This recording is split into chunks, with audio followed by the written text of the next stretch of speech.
The flames danced like demons in the night as Willa Sommers clawed at the rope around her wrists, the heat of the barn fire already blistering her skin.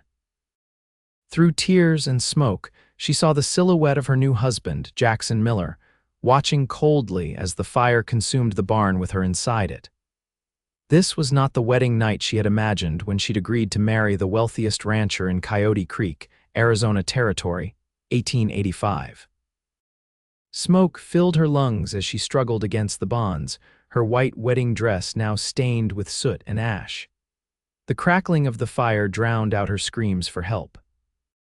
Just as the flames began to lick at the hem of her dress, the barn door splintered open and a tall figure charged through the wall of fire. Strong arms swept her up as the barn's support beams began to collapse.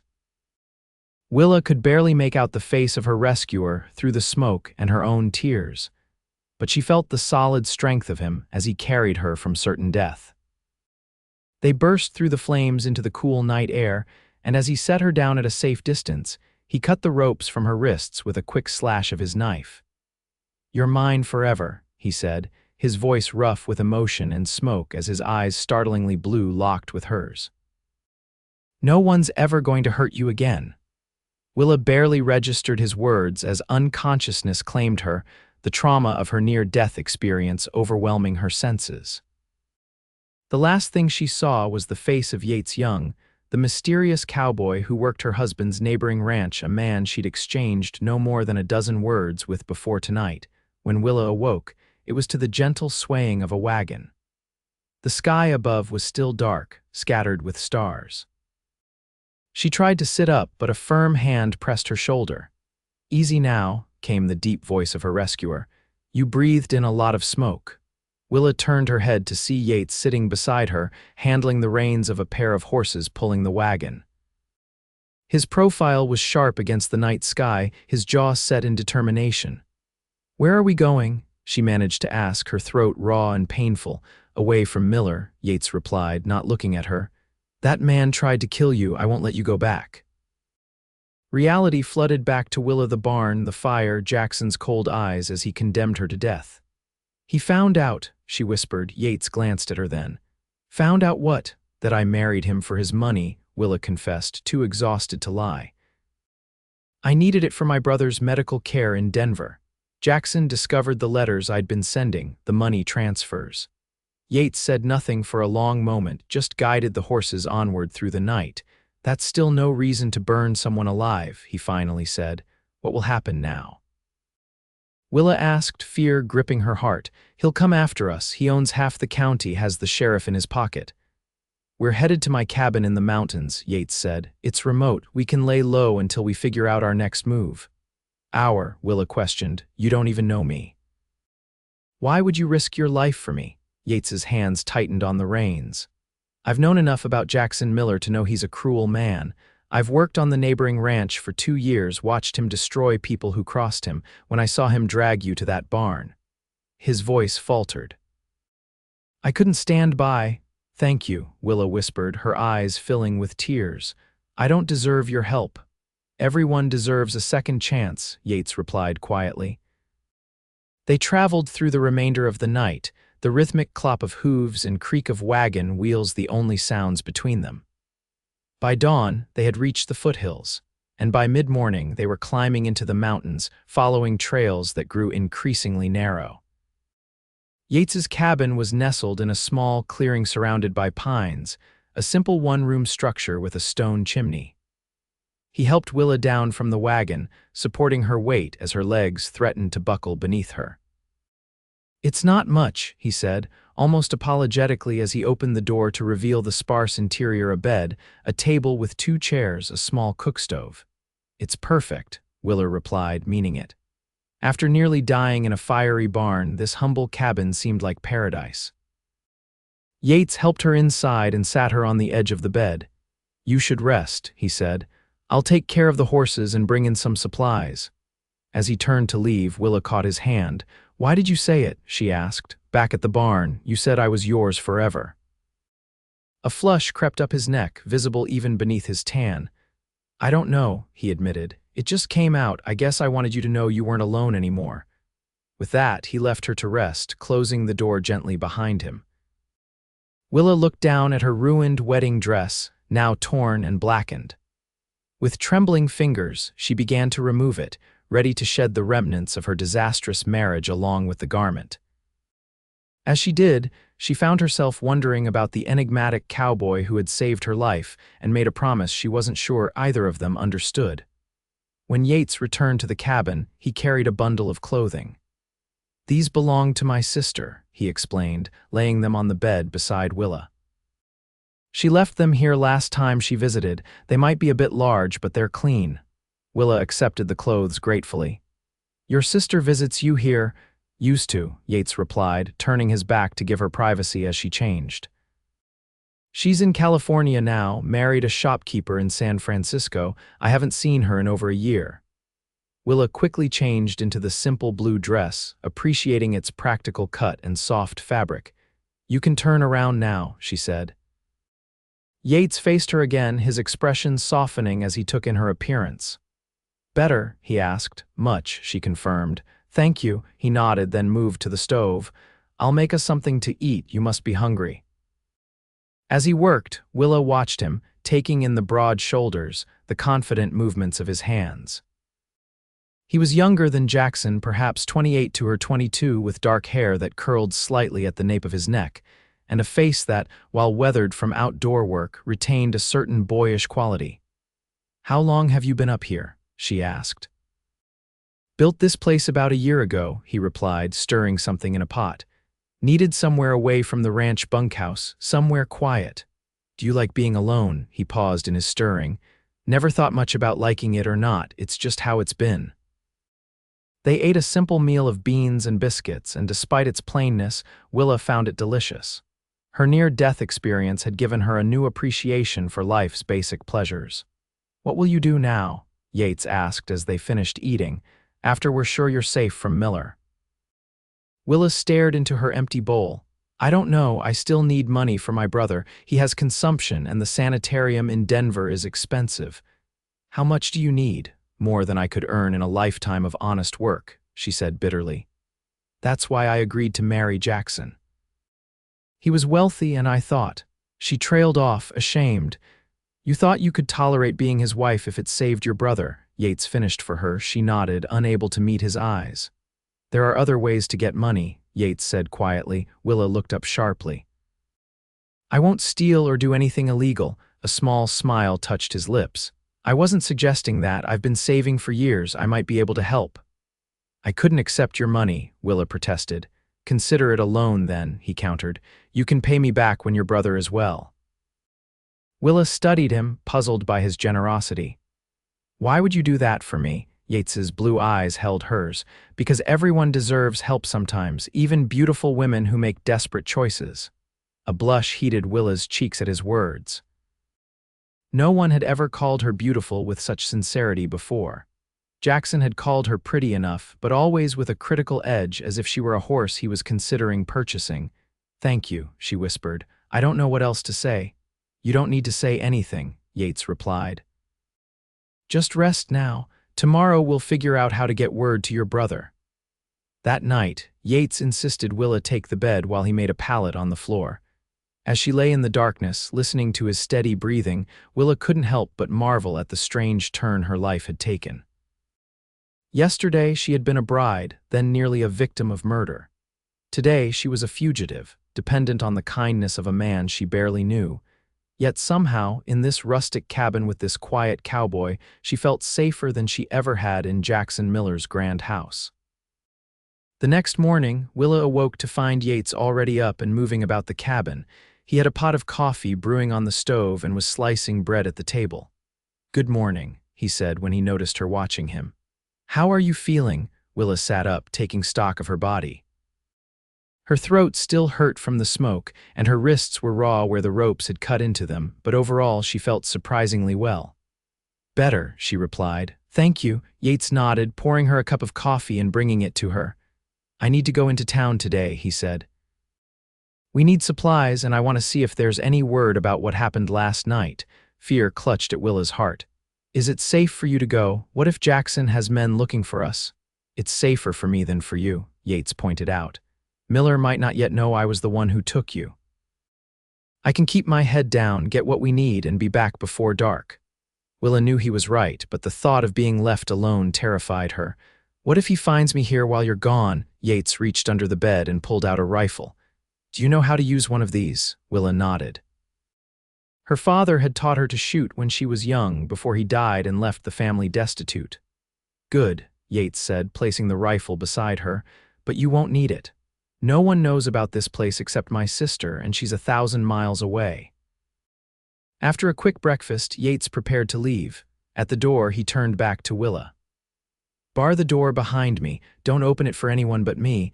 I'll knock 3 times, pause, then twice more so you know it's me. Willa nodded, clutching the rifle to her chest. I'll be back as soon as I can, he promised, and then he was gone, the sound of his horses' hooves fading into the distance. True to her word, Willa barred the door and then set about exploring the cabin more thoroughly. It was small but meticulously maintained. Everything had its place, tools hung on pegs, dishes stacked neatly on shelves, the bed made with hospital corners. It spoke of a man who valued order and simplicity. On a small shelf near the bed, she found a few books, a Bible, a dog-eared copy of The Last of the Mohicans, and a slim volume of poetry by Walt Whitman. She picked up the poetry book, surprised to find such a thing in a cowboy's cabin, and even more surprised when a pressed wildflower fell from between its pages. The day passed slowly. Willa read from Yates's books, cleaned the already tidy cabin, and watched anxiously out the window for any sign of approaching riders. As the sun began to set, her worry grew. Had something happened to Yates? Had Jackson's men found him? Just as the last light was fading from the sky, she heard the promised knock 3 raps, a pause, then 2 more. Relief flooded through her as she unbarred the door to find Yates standing there, his arms full of supplies. Any trouble? She asked as she helped him bring in the packages. None, he replied. But there's news. The whole town's talking about how Jackson Miller's new bride perished in a barn fire on their wedding night. Willa froze. They think I'm dead, Yates nodded. Miller's telling everyone it was a tragic accident. Says a lantern got knocked over while you were checking on a horse. He's playing the grieving widower. That's actually good news, isn't it? Willa said slowly. If he thinks I died in the fire, he won't be looking for me. That's what I thought too, Yates agreed. But we should still be careful, stay up here a while longer just to be safe. As they unpacked the supplies, Yates handed Willa a small package wrapped in brown paper. I got something for you, he said, a hint of shyness in his voice. Curious, Willa unwrapped it to find a hairbrush and a small bottle of rose-scented hair oil. I thought you might want these, Yates explained. Women care about such things, I'm told. The thoughtfulness of the gesture touched Willa deeply. It had been so long since anyone had considered her comfort or preferences. Thank you, she said softly. That evening, as they sat by the fire after dinner, Yates told her more about what he'd learned in town. I sent a telegram to your brother in Denver, he said. Didn't sign my name, just told him you were safe and would contact him soon. I also withdrew most of my savings from the bank. He reached into his pocket and placed a small stack of bills on the table. It's $300. Will that help with your brother's care? Willa stared at the money, tears welling in her eyes.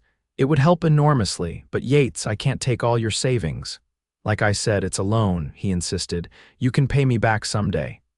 Why are you doing this? Willa asked, the question that had been burning in her mind since he'd pulled her from the fire. You don't know me, you owe me nothing. Yates was quiet for a long moment, staring into the fire. I had a sister, he finally said, younger than the one in California. She got sick when she was 16. We didn't have money for doctors' proper care. I was just a boy myself, couldn't do anything to help her. She died. He looked up at Willa, his blue eyes reflecting the firelight.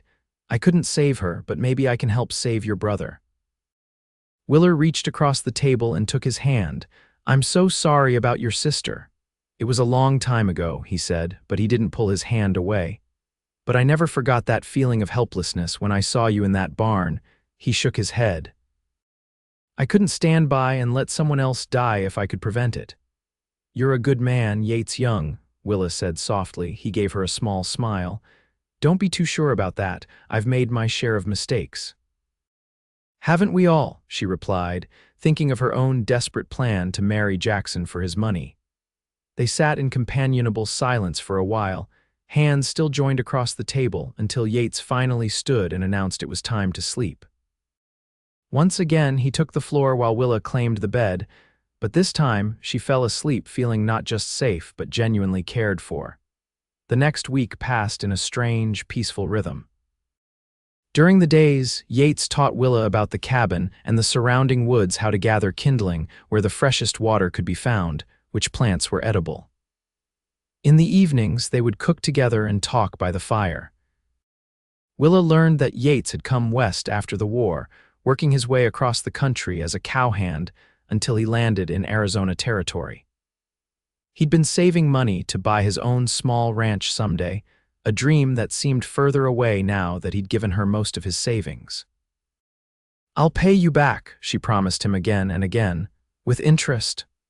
"I know you will," he always replied, but she could tell the money wasn't what concerned him. On the 8th day, Yates announced he needed to go into town again. "We're running low on coffee," he said, "and I want to check if there's any reply from your brother." This time, Willa was less anxious about his departure, having grown more comfortable in the cabin and confident in its seclusion. She spent the day making biscuits, determined to contribute something to their shared meals beyond washing dishes. When Yates returned that evening, his expression was grim. "What is it?" Willa asked, instantly alert. "Is it my brother?" "Your brother's fine," Yates assured her. "He sent a reply saying he's doing better and asking where you are." He hesitated. "It's Miller. He's offering a reward for information about me." Willa's blood ran cold. "He knows you took me from the fire." "Not exactly," Yates explained, pacing the small confines of the cabin. "He's saying he suspects foul play in your death, that he saw a man riding away from the property that night. He's offering $50 for any information about suspicious strangers in the area." "But why would he do that if he thinks I'm dead?" Willa asked, confused. Yates stopped pacing and looked at her. "I don't think he does. I think he knows or suspects you survived and he's trying to flush us out." Fear gripped Willa's heart. "What do? We need to leave," Yates said firmly. "It's not safe here anymore." "Someone might make the connection. Remember, I left town suddenly the day after your death. $50 is a lot of money, enough to loosen tongues."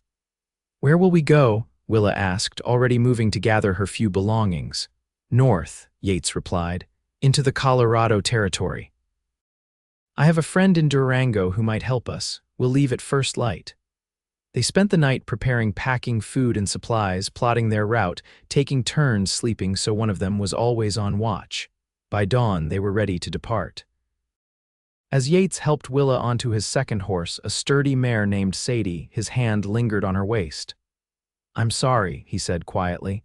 "I promised to keep you safe, and now we're running again." Willa looked down at him, touched by his concern. "You have kept me safe," she assured him. "And you're still trying to. That's more than anyone else has done for me in a very long time." They rode hard that day, following game trails and stream beds to avoid the main roads. Yates was a skilled woodsman, navigating the challenging terrain with confidence. By nightfall, they had covered a considerable distance, but they were still in dangerous territory. "We'll camp here tonight," Yates said, indicating a small hollow protected by boulders. "No fire. We can't risk the smoke being seen." They ate a cold dinner of jerky and hardtack, huddling together for warmth as the mountain night grew chilly. Willa found herself increasingly aware of Yates's presence beside her, the solid feel of his shoulder against hers, the clean scent of him, the gentle way he offered her his blanket despite his own shivering. "Take it," she insisted, pushing it back toward him. "You'll freeze." "I'm used to the cold," he argued. "Don't be foolish," Willa said firmly. "We'll share." There was a moment of awkward hesitation before Yates nodded and spread the blanket over both of them. They sat side by side, backs against a boulder, shoulders and hips touching beneath the shared cover. "Tell me about your brother," Yates said after a while, his voice low in the darkness. William is 19, Willa replied, grateful for the distraction from their intimate proximity. He's always been frail, but he's incredibly smart, loves books and maps. Before he got sick, he wanted to be a teacher. And your parents, both gone, she said. Father was killed in a mining accident when I was 15. Mother followed him 2 years later. Heart just gave out, the doctor said, but I think she died of grief. It's been just William and me since then. No other family, Willa shook her head. None that would help us. What about you? Just your sisters? And my mother, Yates replied. She lives with my sister in San Francisco now. Father died at Gettysburg. You said you came west after the war, Willa recalled. Were you a soldier? Yates was quiet for so long that Willa thought he might not answer. I was, he finally said. Too young, really, lied about my age to enlist, saw things no boy should see. The pain in his voice stopped Willa from asking more. Instead, she leaned her head against his shoulder, offering silent comfort. After a moment, his arm came around her, pulling her closer. We should sleep, he murmured. We have a long ride tomorrow, but neither of them moved. In the quiet darkness of the wilderness, with danger potentially lurking around every corner, they found solace in each other's warmth. The journey to Durango took 4 days of hard riding. They stayed off the main trails, forded rivers where they were shallowest, and kept to the cover of forests when possible. Each night they camped under the stars, and each night they drew closer together not just physically for warmth, but emotionally as well. Willa found herself telling Yates things she'd never told anyone about her fears for her brother, her shame over marrying Jackson for money, her dreams of someday having a home and family of her own. In turn, Yates shared stories of his time as a soldier, his wandering years after the war, and his hopes of eventually settling down with his own ranch. By the time they reached Durango, something had shifted between them, a bond forged through shared danger and mutual trust. Yates's friend, a man named Caleb Porter, owned a small freight business on the outskirts of town. He welcomed them with cautious hospitality, offering a small room behind his stables where they could stay. Don't know what trouble you're in, Yates, he said after they'd settled in, and don't much care to know. But folks been asking about a man matching your description down in Arizona territory. Word travels fast in these parts. We'll move on soon, Yates promised. Just need a few days to rest the horses and get supplies, Caleb nodded. Stay as long as you need, just keep your heads down. That evening, as they sat in their small room eating the stew Caleb's wife had brought them, Willa broached the subject they'd been avoiding. I should go to Denver, she said. See my brother, give him the money. I can't keep dragging you into my problems, Yates. You've already risked too much for me. Yates set down his spoon, his expression unreadable. Is that what you want, to go alone? No, she admitted softly. But it's what makes sense. Jackson isn't looking for you, he's looking for me. If we separate, you could go back to your life. What life? Yates asked, a hint of bitterness in his voice. Working someone else's land for meager wages, sleeping in a bunkhouse with a dozen other men. That wasn't a life, Willa, it was just existing. But your dream, your own ranch, dreams change, he interrupted. People change. He reached across the small table and took her hand. These past 2 weeks with you, I've felt more alive than I have in years. Willa's heart quickened at his words, at the intensity in his blue eyes. Yates, I meant what I said that night, he continued, his voice dropping to almost a whisper.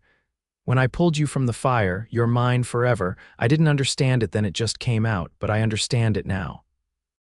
Willa could hardly breathe, hardly think. What are you saying? I'm saying I love you, Yates declared, simple and direct. I'm saying I want to go with you to Denver, help your brother, and then start a new life together, if that's what you want too. Tears welled in Willa's eyes. She hadn't allowed herself to acknowledge the feelings growing inside her, feelings for this quiet, honorable man who had saved her in more ways than one. I do want that, she whispered. I love you too, Yates. He stood then, pulling her to her feet and into his arms. His kiss was gentle at first, then increasingly urgent as she responded, her hands sliding up to tangle in his dark hair. When they finally broke apart, both breathless, Yates rested his forehead against hers. We'll go to Denver together, he promised. Then wherever you want after that. Wherever we want, she corrected him, smiling through her tears. They left for Denver the next morning, riding side by side. The journey would take several days, but now there was a new lightness between them, a shared purpose and hope for the future that made the miles pass more easily. On their third day of travel, however, disaster struck. They had stopped at a small trading post to replenish their supplies when Willa noticed a wanted poster tacked to the wall. Her blood froze as she saw a crude drawing of Yates's face beneath the words, "Wanted for questioning in connection with the death of Mrs. Willa Miller." She quickly tore down the poster and hurried outside to where Yates was loading their purchases onto the horses. "We need to leave," she hissed, showing him the poster. Now, Yates's face hardened as he read the notice. "Jackson's persistent, I'll give him that." They mounted up immediately and rode away from the trading post at a brisk pace, not wanting to attract attention by galloping but eager to put distance between themselves and anyone who might have seen the poster. "What are we going to do?" Willa asked once they were well away. "If these posters are this far north." "We keep going," Yates said firmly, "but we need to be more careful. No more stops in towns or trading posts, and when we reach Denver, we'll need to be extremely cautious." That night, as they made camp in a secluded grove, Willa couldn't shake her unease. "Maybe we should separate," she suggested again. "Just until I've seen William and given him the money, then I could meet you somewhere." "No," Yates said, his tone leaving no room for argument. "We stay together. I'm not letting you face this alone." Willa studied his determined face in the faint moonlight. "You're a stubborn man, Yates Young." A smile tugged at his lips. "Only about things that matter." He pulled her into his arms then, and as they held each other beneath the vast Colorado sky, Willa realized that despite the danger, despite the uncertainty of their future, she had never felt more at home than she did in Yates's embrace. They reached Denver 4 days later, carefully skirting the busier areas of the city and making their way to the sanitarium where William was being treated. Yates waited outside while Willa went in, her heart pounding with anticipation and fear. She found her brother sitting in a garden, looking pale but better than when she'd last seen him. His face lit up when he spotted her, then quickly clouded with concern. "Willa, my God, I've been so worried. Your telegram said you were safe, but then I heard about the fire at Miller's ranch." "Hush," she said, embracing him carefully. "It's a long story and I can't stay long to tell it, but yes, I'm safe, and yes, Jackson tried to kill me." William's eyes widened as she quickly explained what had happened, though she kept her account brief and factual, avoiding the emotional details. "This Cowboy Yates, he saved you?" William asked when she finished. "He did," Willa confirmed, unable to keep the warmth from her voice. "He's outside now, keeping watch. He's a good man, William, the best I've ever known." William studied her face. "You love him." It wasn't a question, but Willa nodded anyway. "I do, and he loves me." "Then I'm glad," William said, squeezing her hand. "After everything you've sacrificed for me, you deserve happiness." Willa gave him the money then, explaining that it would cover several more months of treatment. "The doctor says I'm improving," William told her. "This might be enough to see me through until I'm well enough to work." "I'll send more when I can," Willa promised. "Yates and I will find a way." She couldn't stay long, it was too dangerous, but before she left, William embraced her tightly. "Be careful, sister," he whispered, "and be happy." Outside, Yates was waiting anxiously. Relief washed over his face when he saw her emerge. "How is he?" he asked as they walked quickly back to where they'd left the horses. "Better," Willa replied. "The doctors are hopeful." She took his hand. "He approves of you, by the way." Yates raised an eyebrow. "Did you need his approval?" "No," she said, smiling, "but it's nice to have it anyway." They mounted up and rode out of Denver as inconspicuously as possible, heading west toward the mountains. They had decided to try their luck in one of the smaller mining towns, where newcomers were common and questions few.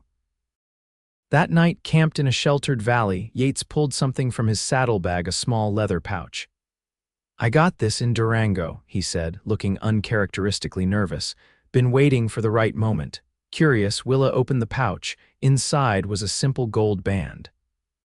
"It's not fancy," Yates said quickly, "and I know you're still technically married to Miller, though given the circumstances."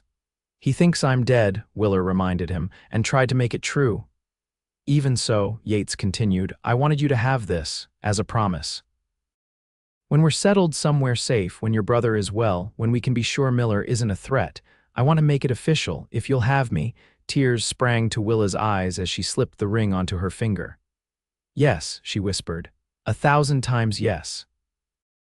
Yates gathered her into his arms, his kiss filled with promise and passion. For the first time since the night of the fire, Willa felt truly hopeful about the future. They traveled for another week, heading deeper into the mountains, before they came upon a small mining settlement called Pine Creek. It was little more than a collection of cabins and tents clustered around a general store and saloon, but to Willa and Yates, it looked like opportunity. The town was in need of various services. Yates quickly found work helping the local blacksmith, while Willa, who had always been skilled with a needle, offered her services as a seamstress. They rented a tiny cabin on the edge of town and began to build a life together, introducing themselves as Mr. and Mrs. Young, recently arrived from the East. Their neighbors were a mix of rough miners, worn-out prostitutes, and hopeful entrepreneurs, people too busy with their own concerns to pry into the pasts of newcomers. For the first time since fleeing Jackson Miller's ranch, Willa began to relax, to believe they might actually have a chance at happiness. Summer turned to fall, and as the aspen leaves turned golden, Willa and Yates settled into a comfortable routine. During the days, they worked Yates at the smithy, Willa sewing for the town's residents. In the evenings, they would cook together in their small cabin, talk about their day, plan for their future. At night, they shared the narrow bed, their bodies finding each other in the darkness, their love growing deeper with each passing day. They saved every penny they could, dreaming of buying a small plot of land outside town where they could build a proper home, maybe raise a few horses. Willa sent money to William when they could spare it, and his letters in return reported steady improvement in his health. Life wasn't perfect. The cabin roof leaked when it rained, winters in the mountains were harsh, and they both worked long hours for modest pay, but they were together, they were safe, and they were happy. It was more than either of them had dared to hope for in those desperate days after the fire. Then, on a crisp October afternoon, their fragile peace was shattered. Willa was working in their cabin, altering a dress for the wife of the general store owner, when a shadow fell across the doorway. She looked up, expecting to see Mrs. Patterson coming for a fitting. Instead, she found herself staring into the cold eyes of Jackson Miller. "Hello, wife," he said, his voice as emotionless as she remembered. "You're looking well for a dead woman." Willa's heart stuttered in her chest, but she forced herself to remain calm. "How did you find me?" Jackson stepped into the cabin, closing the door behind him. Money has a way of loosening tongues. Someone in Denver remembered a woman matching your description visiting the sanitarium. Your brother was most reluctant to talk, but eventually he became persuasive. Fear gripped Willa's heart. "What did you do to William?" "Nothing permanent," Jackson assured her, his thin lips curving in a smile that didn't reach his eyes. Yet, Willa rose to her feet, anger momentarily overcoming her fear. "What do you want, Jackson? You tried to kill me. Why not just let me go?" "Because you're mine," he said simply. "My property, and I don't like it when people steal what's mine." His eyes flicked to the gold band on her finger. "I see you've been playing house with that cowboy. How touching." "Yates saved my life," Willa said, her voice steadier than she felt. "Which is more than I can say for my husband." Jackson's face darkened. "That's about to change. You're coming with me, Willa, now, or the next time I visit your brother he won't survive the encounter." Willa's mind raced. Yates wouldn't return until dusk, hours away. If she screamed, would anyone hear? Would anyone help? "You're going to kill me anyway," she said, playing for time. "You tried once before." "That was a mistake," Jackson admitted, though his tone held no remorse. "Too public, too messy. This time will be different. We'll leave quietly, return to Arizona, and if you behave, you might even survive." For a while, he moved toward her and Willa backed away, desperately searching for something to use as a weapon. Her hand closed around a pair of sewing scissors on the table behind her. "Don't make this difficult." Jackson warned, reaching for her arm. In one fluid motion, Willa brought the scissors up, aiming for his face. Jackson reacted quickly, catching her wrist and twisting until she cried out in pain and dropped the scissors. "Stupid girl," he hissed, yanking her toward the door. "I was going to be merciful." Now the door burst open and Yates stood framed in the doorway, his face a mask of fury. In his hand was a revolver pointed directly at Jackson's head. "Let her go," he commanded, his voice deadly quiet. Jackson's grip on Willa's wrist tightened painfully. Well, the hero arrives, right on cue." "I said let her go," Yates repeated, cocking the hammer of the revolver. "Or what?" Jackson challenged. "You'll shoot me in front of witnesses." He nodded toward the window where several curious townspeople had gathered, drawn by the commotion. Yates didn't waver. "If I have to." "And hang for murder," Jackson laughed. "I don't think so. Besides, I'm just reclaiming my lawful wife. No crime in that." "She stopped being your wife the moment you tried to burn her alive," Yates growled. Jackson's eyes narrowed. "Prove it." For a tense moment, no one moved. Then, with a sudden, violent shove, Jackson pushed Willa toward Yates. As Yates instinctively reached to catch her, Jackson drew his own pistol from beneath his coat. Several things happened at once. Willa screamed a warning. Yates shoved her aside. The deafening crack of a gunshot filled the small cabin. Jackson staggered backward, a look of surprise on his face. A crimson stain spread across his chest. He looked down at it almost curiously before his legs gave way and he collapsed to the floor. But Yates was on the ground too, blood seeping from a wound in his shoulder. "Yates!" Willa cried, falling to her knees beside him. "Oh God, Yates!" "I'm all right," he grunted, though his face was pale with pain. "Just grazed me. Check, Miller." Willa glanced at Jackson, who lay motionless, his eyes staring blankly at the ceiling. "He's dead," she whispered. By now, several townspeople had rushed into the cabin, drawn by the gunshots. Among them was the town's doctor, who immediately knelt to examine Yates's wound. "What happened here?" demanded a burly man Willa recognized as one of the mine supervisors. "That man," Yates said, nodding toward Jackson's body, "was threatening my wife, pulled a gun on us." The supervisor looked skeptical. "Your wife? I thought you two weren't properly married yet." Before Yates could respond, another voice spoke up. "I can confirm the lady was in danger." It was Mrs. Patterson, the storekeeper's wife. "I was coming for my fitting and saw through the window. That stranger had her by the wrist, was hurting her. Mr. Young here was just protecting her." Others murmured agreement. In a frontier town like Pine Creek, a man protecting a woman from harm was something everyone could understand and support. "Looks like self-defense to me," the supervisor concluded. "Someone fetch the undertaker for this one." "Doc, how's Young doing?" "He'll live," the doctor said, already bandaging Yates's shoulder. "Bullet went clean through. He's lucky." As the initial chaos subsided and curious onlookers were shooed away, Willa sat beside Yates on their bed, holding his hand while the doctor finished his work. "William," she said suddenly. "Jackson threatened him, said he'd hurt him if I didn't go with him."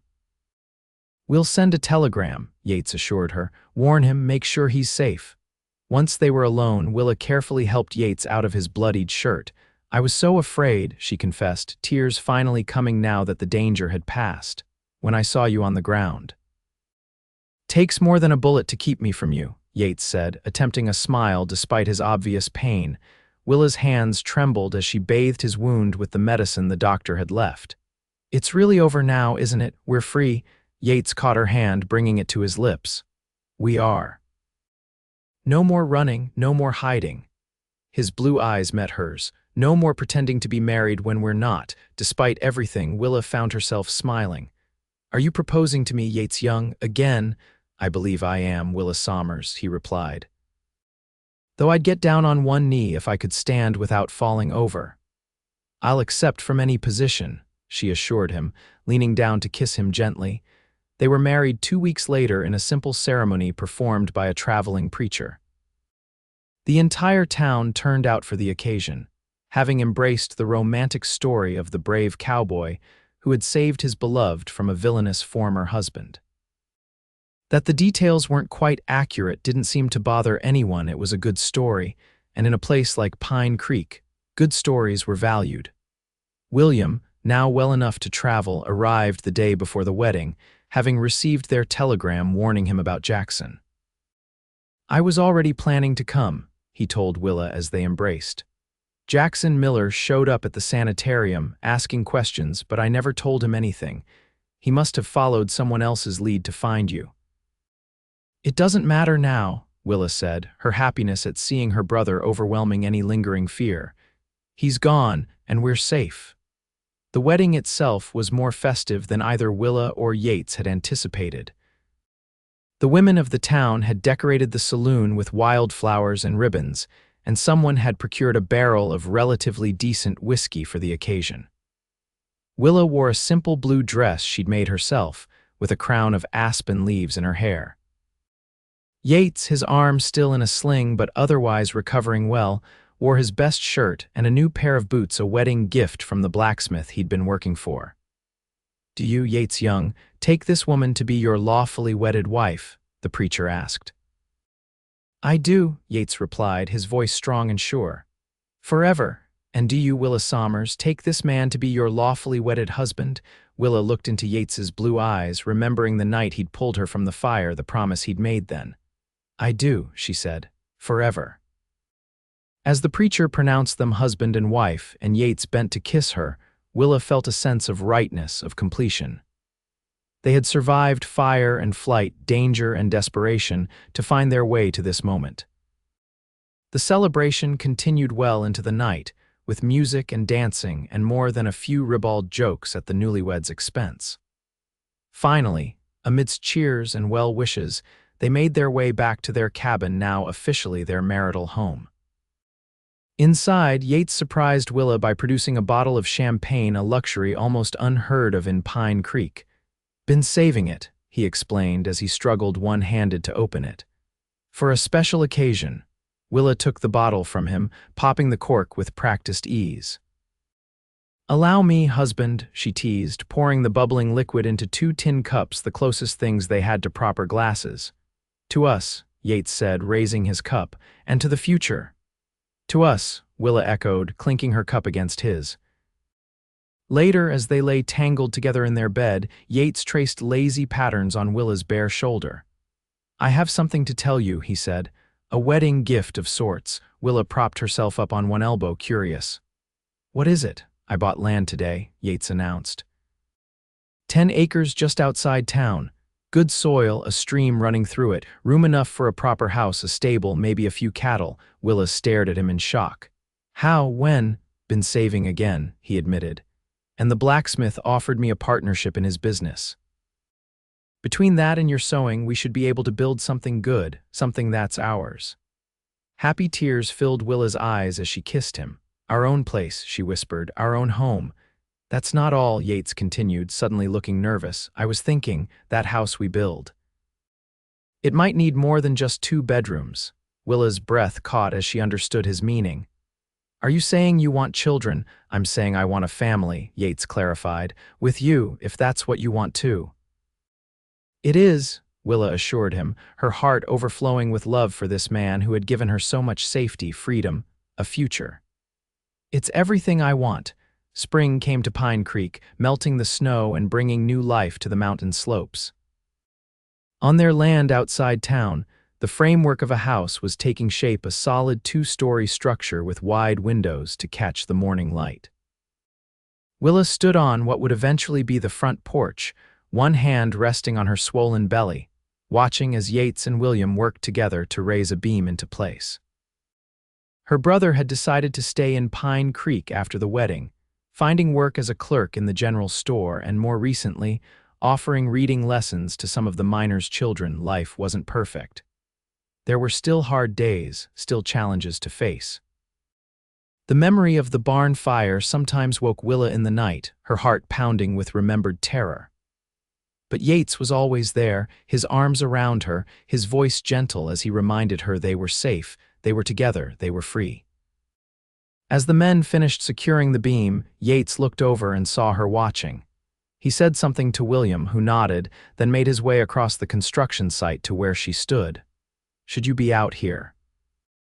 he asked, concern evident in his voice as he placed a protective hand over hers on her belly. "The doctor said you should rest." "I'm perfectly fine," Willa assured him. "Besides, I wanted to see how our home is progressing."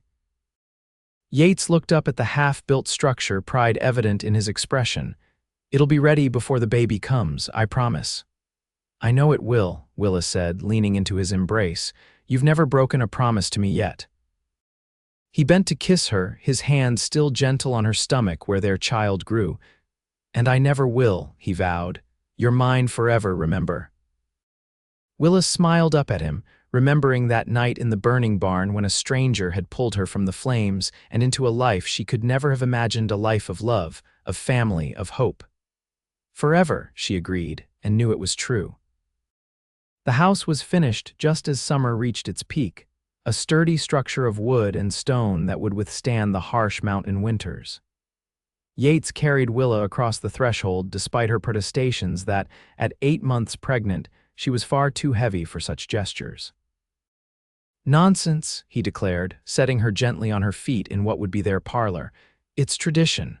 And besides, I've carried heavier loads of lumber up here without complaint." Willa swatted his arm playfully. "Are you comparing your wife to lumber, Yates Young?" "Never," he replied with a grin, pulling her into his arms as best he could with her rounded belly between them. "Lumber doesn't talk back nearly as much." They spent that first night in their new home on a makeshift pallet in the bedroom, their proper furniture set to arrive the next day. As moonlight streamed through the uncurtained windows, Yates held Willa close, his hand resting protectively over their unborn child. "Are you happy?" he asked softly, his breath warm against her neck. Willa turned in his arms to face him. "Happier than I ever thought possible," she assured him. "Are you?" "More than I can say," he replied, his blue eyes serious in the silver light. "Sometimes I think about that night, the fire, finding you there, how close I came to riding past Miller's ranch without stopping." "But you didn't," Willa reminded him. "You came for me." "Best decision I ever made," Yates said, kissing her forehead. 2 weeks later, their daughter was born in that same bedroom with the help of the town doctor and 2 neighboring women. After hours of labor, Willa held the tiny, perfect infant in her arms, exhausted but elated. "She's beautiful," Yates whispered, perched on the edge of the bed, looking somewhat terrified at the small bundle in his wife's arms. "Like her mother." "Would you like to hold her?" Willa asked, smiling at his obvious nervousness. Yates nodded, carefully accepting the swaddled infant. His large, calloused hands, so capable with horses and hammers, were incredibly gentle as they cradled his daughter. "Hello, little one," he murmured. "I'm your pa." Watching them together, Willa felt her heart might burst with love. From the ashes of her desperate marriage to Jackson Miller had risen a true family, a true home, a true love. They named the baby Sarah after Yates's mother. William, now officially Uncle William, was besotted with his niece, spending hours simply watching her sleep or holding her tiny hand in his. "You've built something wonderful here," he told Willa one afternoon as they sat on the porch, Sarah sleeping peacefully in a cradle Yates had crafted. "I'm so proud of you, sister." "We've all built it," Willa corrected him, squeezing his hand. "Together." As the years passed, their family grew.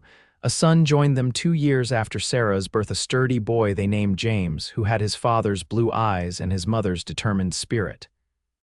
The small ranch prospered as well. Yates and his blacksmith partner expanded their business to include a livery stable, while Willa's sewing skills had earned her a reputation that brought customers from neighboring settlements. William eventually opened a small school in Pine Creek, fulfilling his dream of becoming a teacher. His health continued to improve in the mountain air, and when a young widow arrived in town with her 2 children, he found himself unexpectedly courting her, much to Willa's delight. Life settled into a rhythm of seasons and milestones, first steps, first words, first days of school. The terror of the barn fire receded further into memory, though Willa never forgot it, never took for granted the second chance she'd been given. On their 5th wedding anniversary, after the children were asleep, Yates presented Willa with a small wooden box. Inside was a delicate gold locket.